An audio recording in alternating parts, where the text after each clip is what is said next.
Salt Bay in my kitchen?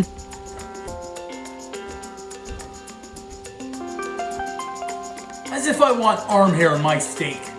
Season that steak up with some nice salt and pepper.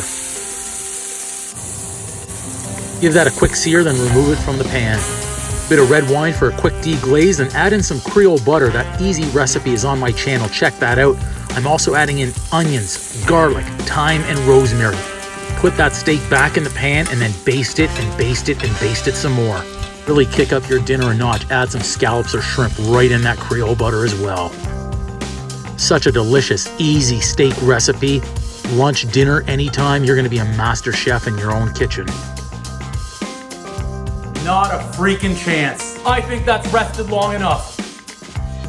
Oh, there's not enough butter in there already. Let's get some more. Oh! Woo!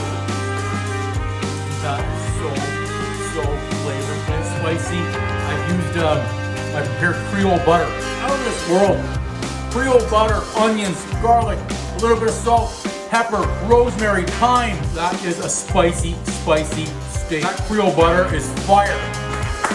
Winner.